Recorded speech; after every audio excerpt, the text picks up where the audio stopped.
किसी की मुस्कुराहटों पे हो निसार, किसी का दर्द मिल सके तो ले उधार, किसी के वास्ते हो तेरे दिल में प्यार, जीना इसी का नाम है। मुकेश जी ने ये गाना सिर्फ गाया ही नहीं है बल्कि जिया भी है। भारतीय सिनेमा के लेजेंडरी सिंगर मुकेश जी की 100 बर्थ एनिवर्सरी के उपलक्ष्य में उनके जीवन पर बातचीत के लिए मुंबई से अब हमारे साथ जुड़ रहे हैं उनके बेटे और स्वयं एक सुप्रसिद्ध गायक नितिन मुकेश जी। नितिन जी नमस्कार। नमस्कार नमस्कार। पूरा देश मुकेश जी को आज याद कर रहा है और उनकी 100वीं जो वर्षगांठ है, जन्म शताब्दी उनकी मना रहा है। ऐसे में आपके पास तो उनके अनगिनत यादें होंगी, कौन सी ऐसी याद है जिससे आज इस कार्यक्रम को आप शुरू करना चाहेंगे? जैसे आपने सही कहा कि मेरा तो जीवन भर उनके साथ यादों से भरा हुआ है। मुझे ऐसा लगता है कि मेरे पिता एक आदर्श पिता रहे और हमें उनके जीवन के ऊंच नीच के बावजूद किसी भी प्यार और सुख से वंचित नहीं रखा। कोशिश करके, मेहनत करके, ज़्यादा काम करके हमें बहुत प्यारा सुहाना जीवन बचपन दिया। जी नितिन जी, ये तो आपके बचपन की बात रही, लेकिन मुकेश जी की बचपन की अगर बात करें तो घर में किसने और कब पहचाना कि उनके अंदर गाने की प्रतिभा छिपी है? मुकेश जी 16 साल की उम्र में पता ही नहीं था कि जीवन में क्या करेंगे। मैट्रिकुलेट भी नहीं थे तब तक। सिर्फ एक चीज़ उनके दिलो दिमाग में थी, वो ये था कुंदनलाल सहगल साहब का गाना गाना है और गाते रहना है। उनकी एक बहन मेरी बुआ की शादी में मोतीलाल जी आए। मोतीलाल जी ने उन्हें देखा और वहाँ पे उनके भाइयों ने, बहनों ने ये कहा कि अरे बारात में इतनी बड़ी हस्ती आई है, मुकेश तुम आगे बढ़ के उन्हें कुछ गीत सुनाओ। शर्माते हुए पापा ने उनको गीत सुनाया सहगल साहब का, और यकीन जानिए कि वहाँ से ही उनके जीवन में परिवर्तन आया। मोतीलाल जी ने सबसे पहले पापा के इस कला को, इस वरदान को पहचाना, मगर उनके भाइयों ने, मेरे बड़े ताऊ जी ने और सब ने मिलकर दादाजी और दादी जी से निवेदन किया कि इन्हें जाने दो, सपना पूरा करने दो। 16वें साल पे, 17वें साल पे मोतीलाल जी उन्हें बॉम्बे ले आए। बॉम्बे लाकर उन्हें एक बात कही कि मैं तुम्हें घर में रहने की इजाज़त दूंगा, तुम्हें खाना दूंगा, कपड़ा दूंगा, और सबसे पहले सबसे ज़्यादा तुम्हारे लिए गुरुजी जिनसे तुम संगीत की शिक्षा पा सको, उनको हाथ जोड़ के कहूँगा कि तुम्हें शिक्षा दे। पंडित जगन्नाथ प्रसाद जी ने पापा को संगीत में शिक्षा दी। मोतीलाल जी ने कहा कि सब कुछ दूंगा मगर कभी भी मुझसे पैसे ना मांगना, पैसे कमाने हो बाहर जाके मेहनत करना। नितिन जी, फिर मुंबई में उनको पहला अवसर कैसे मिला और उन दिनों पैसा गाने के कितने पैसे मिलते थे? वो तो मुझे नहीं मालूम। भी मिलते भी थे या नहीं ये भी नहीं मालूम। उन्हें अनिल विश्वास जी ने सुना और पसंद किया फिल्म पहली नजर के लिए। जलता है तो जलने दे। तीर चला बिस्मिल को बिस्मिल और बना। लोगों का मानना है कि निर्दोष फिल्म में सबसे पहला गीत उन्होंने रिकॉर्ड किया।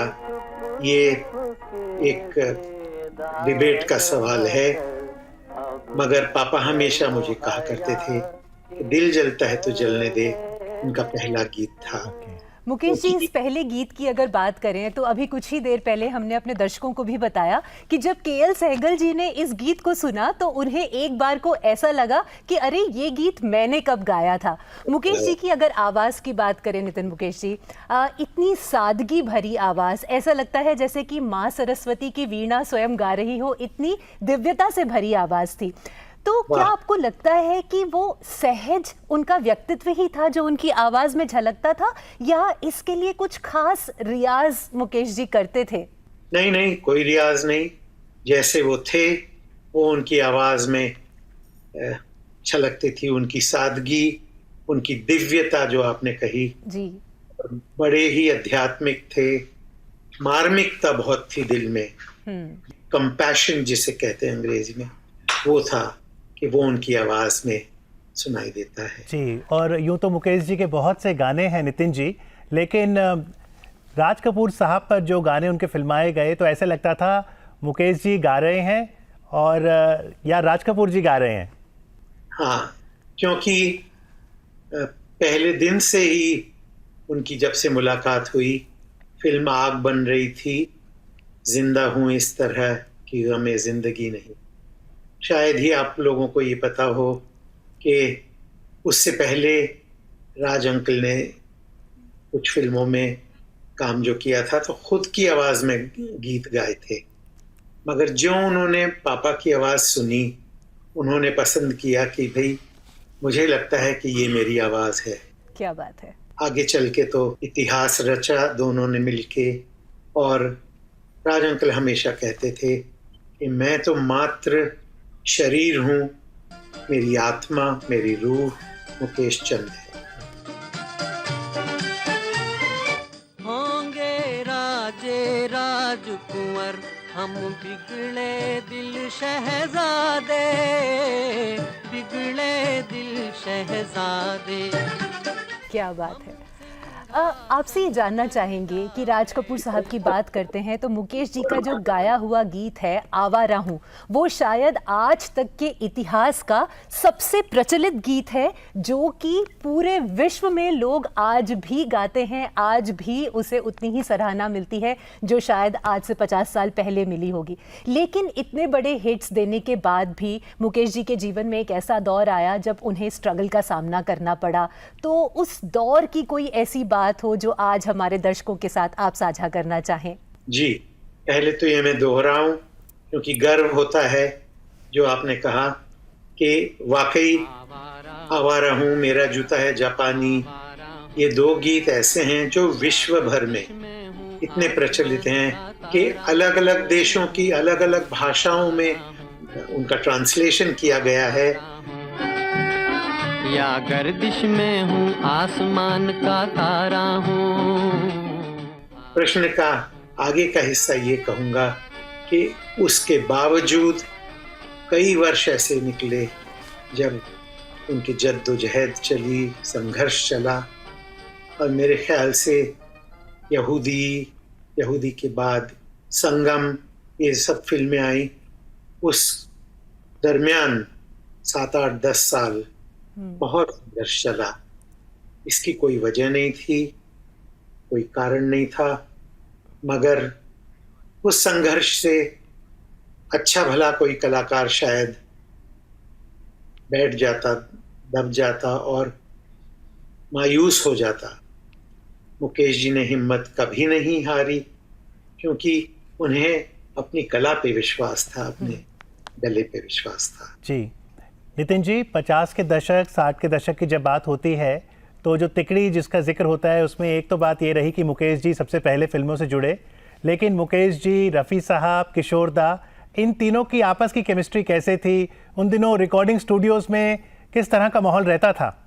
इतनी दोस्ती का इतने के सगे भाइयों में ना हो, इतना प्यार था। पापा तो एक बड़े भाई की तरह उन्हें आदर मिलता था इन दोनों से, बहुत प्यार।